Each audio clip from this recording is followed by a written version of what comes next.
को national award मिला है, रूही सुल्ताना को और सुनील कुमार को उधमपुर से, रूही सुल्ताना यहाँ से श्रीनगर से हैं और उनको यहाँ पे डिप्टी कमिश्नर के यहाँ से वहाँ पे लाइव सेरेमनी हुई और राष्ट्रपति ने अवार्ड दिया और जम्मू में भी, उधमपुर में।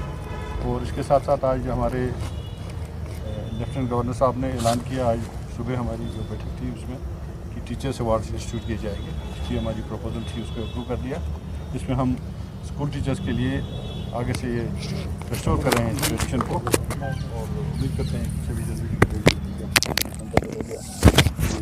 20 अवार्ड स्कूल टीचर्स के लिए और 5 अवार्ड हायर एजुकेशन टीचर्स के लिए और यूनिवर्सिटी टीचर के 5 अवार्ड। और इसमें 25,000 रुपये की रकम होगी। इसके अलावा साइटेशन होगा, सर्टिफिकेट होगी और मोमेंटो होगा। हम टीचर्स को एक खिराई अकीदत पेश करने के लिए, और टीचर जो जैसे लेफ्टिनेंट गवर्नर साहब ने कहा, हम माँ बाप से जन्म देते हैं बच्चे को, लेकिन टीचर जो है उसको इंसान बनाता है। लिहाजा आज टीचर्स का एहतराम करना चाहिए, क्योंकि आपको देखा गया है आजकल की टीचर्स की कुछ रिस्पेक्ट में समाज में कुछ कमी हो गई है। उस चीज़ को हमें उजागर करना है। हमें ये देखना है कि हमें सबसे जो अच्छे लोग हैं वो सोसाइटी में टीचर बने, टीचर बन के हमारा मार्गदर्शन करें, हमें रास्ता दिखाएं, सही रास्ता, कामयाबी का रास्ता, खुशी का रास्ता, अमन का रास्ता, और एक बच्चे को सही मानों में एजुकेट कराएं। जो हमारी न्यू एजुकेशन पॉलिसी 2020 आई है उस पर भी चर्चा हो रही है। परसों यहाँ पे राष्ट्रपति की बैठक हो रही है सारे चीफ मिनिस्टर्स और गवर्नर्स के साथ, और खासकर हायर एजुकेशन के क्षेत्र में। स्कूल एजुकेशन इससे ज़्यादा इम्पोर्टेंट क्षेत्र है। इसमें हमें मल्टीपल प्लेटफॉर्म्स यूज़ किए हैं। एक तो मैं शुक्रिया हूँ मीडिया का और ख़ासकर दूरदर्शन कश्मीर का, रेडियो कश्मीर का, रेडियो मिर्ची का और दूसरे ज़राए अबलाग का, कि उन्होंने हमारी बात जो है बच्चों तक पहुँचाई। आज के डेट में हम 10 लाख बच्चों को ऑनलाइन क्लासेस लेते हैं, और हमारे जो SIE और डाइट्स थे इनका अब हमने SCERT बनाया है NCERT के पैटर्न पे, state council of education research and training, जो करिकुलम और पेडागॉजी और टीचर ट्रेनिंग पर फोकस करेंगे। और उसका आज इनाग्रेशन भी किया। ये इनाग्रेशन गवर्नर साहब ने, वो वजूद में आई है, और उसके हमने सेपरेट डायरेक्टर लगाया है। सारे डाइट्स उनके कंट्रोल में होंगे, और हमारे रीजनल SCERTs होंगे, एक जो SIE श्रीनगर में, एक SIE जम्मू की तरफ से, और उसमें प्रोफेसर्स भी रहेंगे, ऑफिसर्स भी रहेंगे और टीचर रहेंगे। वो खुसूसन टीचर्स के लिए ऑर्गेनाइजेशन बनाई गई है। ये बहुत बड़ा तोहफा है टीचर्स आज की डेट में। एक तो टीचर अवार्ड्स, दूसरी SCERT का बनना, तीसरा ये है एजुकेशन डिपार्टमेंट पे फोकस आ रहा है। क्योंकि देखिए कोविड ने ये बात बिल्कुल वाज़ेह कर दी है कि सारी एक्टिविटीज़ बंद हों, लेकिन हम टीचिंग को, एजुकेशन को बंद नहीं कर सकते हैं। आज की डेट में भी 3 लाख बच्चे जिनके पास डिजिटल डिवाइड की वजह से मोबाइल नहीं है, TV नहीं, रेडियो से एक्सेस नहीं है, वो भी क्लासेस लेते हैं कम्युनिटी क्लासेस में। तो ये तजुर्बा हमारा कामयाब हुआ, जिसकी वजह से अब आप देखें लॉकडाउन 4 में भी MHA की तरफ से बताया गया है कि दोनों पेरेंट्स अगर कंसेंट देते हैं तो बच्चे स्कूल आ सकते हैं। 21 सितंबर के बाद देखा जाएगा। इन मीनवाइल हम अपने सारे स्कूल, हमारे 23,000 स्कूल हैं और लगभग 3,500 स्कूल प्राइवेट में है। हम सब ने, वारसा भी मेरे साथ हैं, हमने उसको स्कूल को मेंटेन किया है। उसमें जो रंग रोगन करना है या उसमें सफाई करना है, यहाँ उस पर बिजली पानी का इंतज़ाम वो सारा किया हुआ है। आज भी हमने 20 प्रोजेक्ट्स, जिसमें 8 बालिका विद्यालय हैं, कस्तूरबा गांधी बालिका विद्यालय, वो इनाग्रेट कराए LG साहब से। इससे पहले LG मुर्मू साहब से कराए थे, और अभी भी हमारे लगभग 200 प्रोजेक्ट्स पे शुद्धमत से काम चल रहा है। और हम कोशिश करेंगे कि हमारा बच्चों को मॉडर्न इंफ्रास्ट्रक्चर मिले। आज भी 1500 किंडरगार्टन स्कूल का हमने उद्घाटन कराया है, इनाग्रेशन कराया LG साहब से, क्योंकि हमें दिखाई दिया था कि जो हमारे बच्चे हैं सरकारी स्कूलों के, उनको 5th के बाद ड्रॉप आउट इसलिए बढ़ जाता है क्योंकि उनके पास बेसिस कमज़ोर होती है। प्राइवेट स्कूलों की अच्छी बात यह है, ये किंडरगार्टन में LKG, UKG, नर्सरी वगैरह पढ़ाते हैं। हमने भी वो शुरू कर दिया है, और इसके साथ साथ हमने वोकेशनल ट्रेनिंग की लैब्स भी बनाई है। कुछ 600 लैब्स तैयार हैं, बहुत जल्द ही वो उनका भी इनाग्रेशन कराएंगे। और आज हमने 60 जगह पे अपने NIC और हमारे जो MKN के ज़रिए हमारे टीचर्स और स्टूडेंट्स को खड़े किया था, जिनसे एड्रेस किया है गवर्नर साहब ने। वो काफ़ी इमोशनल इस बारे में हुए। उनका मेरे वालिद भी टीचर थे, और उन्होंने बनारस हिंदू यूनिवर्सिटी से पढ़ा। और श्री राधा कृष्ण साहब जो राष्ट्रपति थे, जो बहुत बड़े टीचर रहे हैं, विज्ञानी रहे हैं, और उन्होंने फिलासफी के प्रोफेसर थे। उन्होंने फॉरेन में भी पढ़ाया, यहाँ भी पढ़ाया इंडिया में।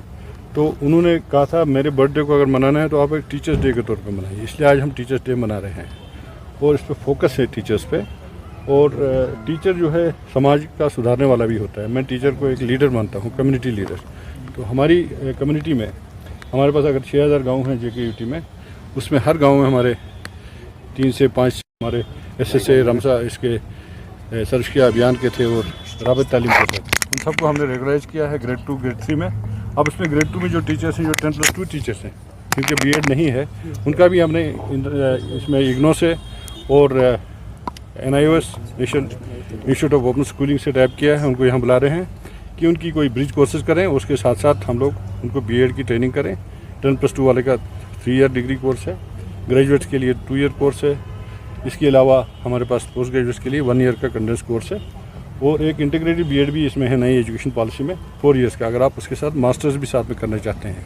इसके साथ साथ नई एजुकेशन पॉलिसी में 50 आवर्स का कंटिन्यूस ट्रेनिंग प्रोग्राम सब टीचर्स को, ट्रेंड हो नहीं ट्रेंड हो, उन सब के लिए किया गया है कि अपडेट करें ICT से, लेटेस्ट टेक्नोलॉजी से। हमारे टीचर्स को पता होना चाहिए कैसे जूम क्लासेस ले लें, कैसे गूगल क्लासेस ले लें, किस तरह से हम वर्चुअल वो क्लासेस ले लें। उसके साथ साथ किस तरह से ICT वीडियोज़ अपलोड कर रहे हैं या व्हाट्सअप के जरिए उनको पढ़ा रहे हैं।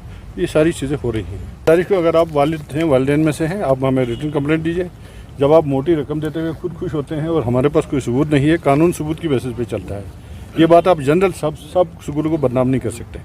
हमारे पास 3500 स्कूलों में से लगभग 4-5 स्कूल ऐसा होगा जिनकी शिकायत आती होगी, उसमें से भी 4-5 स्कूलों बड़े स्कूलों की। बाकी जो आम कम्युनिटी स्कूलों हैं, जो लोग ही मिलकर चलाते हैं, वो 250 रुपये 300 रुपये फीस लेते हैं। वो मोटी रकम कहाँ से ले ली उन्होंने? ये इसको आप एक ही ब्रश से पेंट मत करिए। किसी स्पेसिफिक स्कूल ने आपको लूटा है, उस लुटेरे का नाम दीजिए, एड्रेस दीजिए, हम कानूनी कार्रवाई करेंगे।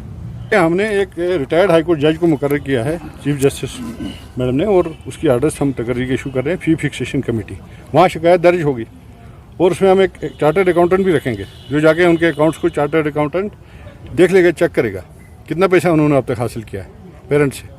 हमने जब सपोर्ट किया था कि भाई पेरेंट्स को देना चाहिए फीस, हमने कहा सरकारी मुलाजिम अगर 5-6 लाख हम लोग हैं, जब कोविड में हमें घर बैठे तनख्वाह मिलती है, हम क्यों ना बच्चे की फ़ीस भरें। लेकिन वो फीस इसलिए दिया गया था कि उन टीचर्स को दिया जाए। वो भी हमारे बच्चे हैं जो 40,000 50,000 प्राइवेट स्कूल टीचर्स हैं। आज शिकायतें आ रही हैं, कोई स्कूल से टीचर्स को निकाल रहा है, कोई नॉन टीचिंग स्टाफ को निकाल रहा है, कोई इनकी तनख्वाह हाफ दे रहा है। ये शिकायतें जो है स्पेसिफिक कंप्लेंट आनी चाहिए। हमारे डायरेक्टर्स हैं, हमारा सिस्टम बना है चीफ एजुकेशन ऑफिसर्स, कानून है, कानून के तरीके से इस पर कार्रवाई होगी। ये नहीं कि आपने जाकर स्कूल को बंद किया, हम ये भी कर सकते हैं, लेकिन उससे वहीं बच्चे परेशान हुए। स्पेसिफिक कंप्लेंट दीजिए। पेरेंट आपने जाके 1-1.5 लाख रुपये का वहाँ पे पैसा पास कर दिया, रिश्वत पास कर दिया, जिसको भी आप क्या एडमिशन फीस कहते हैं, उसकी रसीद दे के कंप्लेंट दीजिए, कार्रवाई होगी। उस वक्त रहे होते हैं और आप ये खुद ही इसके हिस्सा बन जाते हैं। मैं ये रिक्वेस्ट करूँगा, सारे स्कूल हमारे हैं, सारे स्कूल अच्छे हैं, प्राइवेट स्कूल भी हैं हमारे हैं, गवर्नमेंट स्कूल भी अच्छे हैं। ब्रांड देख के किसी प्राइवेट स्कूल में अपना पैसा मत लुटाइए। उनके पास ब्रांड होगा लेकिन ऊंची दुकान फीका पकवान भी होता है। महज इसलिए कि आप अपने नेबर को डराए धमकाए और उसको मुतासिर करें कि भाई उस स्कूल में मेरा बच्चा पढ़ रहा है, आप जाके 1.5-2 लाख रुपए की उसको पैसे वहाँ जमा कराते हैं। आप आइए हमारे पास, हम कार्रवाई करेंगे, लेकिन उसके लिए प्रोसीजर है। हमारे पास J&K board of school education है, उनके ज़रिए हम डिरिकॉग्नाइज भी कर सकते हैं, NOC विड्रॉ कर सकते हैं। लेकिन किसी तरह से इस तरह सारे प्राइवेट स्कूलों को टारगेट करना, आप प्राइवेट सेक्टर को फिर उसके खिलाफ बात कर रहे हैं। फिर आप प्राइवेट स्कूल में बच्चे क्यों भेजते हैं? मैंने अपने टीचर से यही सवाल पूछा। मेरे पास 1,35,000 टीचर है, मेजॉरिटी वो प्राइवेट स्कूल में बच्चे भेजते हैं। अगर आपको प्राइवेट स्कूल से इतना तकलीफ हो रहा है, अपना बच्चा प्राइवेट स्कूल में क्यों भेज रहे हैं? इसका मतलब है एक बात को हम मान रहे हैं कि क्वालिटी उनके पास अच्छी है। इनका टीचर सैलरी कम लेता होगा, लेकिन ये 1st डिवीज़न में आता है बच्चा इनका, हमारा 3rd डिवीज़न में आता है। सर क्यों नहीं इनका टीचर जो है कम सैलरी लेता होगा, उसका बच्चा पास होता है, हमारा बच्चा फेल होता है। हमें इनके हिसाब से क्वालिटी लाने की ज़रूरत है। हमें प्राइवेट और पब्लिक सेक्टर दोनों को आगे ले जाना है। वो जो प्राइवेट स्कूल चलाने वाले भी हमारे लोग हैं, उसमें पढ़ने वाले बच्चे भी हमारे हैं। गवर्नमेंट स्कूलों में टीचरों के बारे में भी शिकायत आ रही है, वहाँ भी हम कार्रवाई करते हैं। क्या आपको लग रहा है कि जो हम 1-1.5 लाख का सैलरी दे रहे हैं, उस हिसाब से प्राइवेट गवर्नमेंट स्कूल में पढ़ा रहे हैं हमारे टीचर जो प्राइवेट स्कूल वाला पढ़ा रहा है? इस पर भी क्वेश्चन होने चाहिए। हम कोशिश कर रहे हैं न सिर्फ अपने स्कूलों को, बल्कि प्राइवेट स्कूलों के टीचरों को भी ट्रेन करें, और स्कूल एडमिनिस्ट्रेटर्स के साथ भी उनको एक नियम बना हुआ है, उसमें बाज़ाब्ते कानून की रो से राइट टू एजुकेशन एक्ट आपने सुना होगा 2009, जब ये UT लास्ट ईयर बना था तो JK UT में वो लागू हुआ है। उस कानून के अंतर्गत हमने रूल्स बनाए हैं, वो रूल अभी हम यहाँ लागू करने वाले हैं। उसके तहत आपको 16 मेंबर कमेटी हर स्कूल को हम बना रहे हैं अपने स्कूलों में, जिसमें 50% महिलाएं लेडीज़ होंगे। और उसमें इलेक्टेड चेयरमैन और वाइस चेयरमैन इलेक्टेड होंगे। वो जाके वहाँ पे फैसला करेंगे बच्चों को क्या उनको मिड डे मील मिल रहा है, किताबें मिल रही है, उनको शिक्षा मिल रही, तालीम मिल रही है, क्या इनपुट्स मिल रहे हैं, इंफ्रास्ट्रक्चर क्या नीड है। यह हम इमीडिएटली करने वाले हैं। 2-3 महीने में ये कार्रवाई हो जाएगी। इन मीनवाइल प्राइवेट स्कूलों को भी अपनी मैनेजमेंट नई से बनानी पड़ेगी। इनको एनओसी लेने पड़ेंगे। इनको नए आरटीआई एक्ट के तहत अपने अकाउंट्स को पारदर्शिता ट्रांसपेरेंसी के साथ शेयर करना पड़ेगा।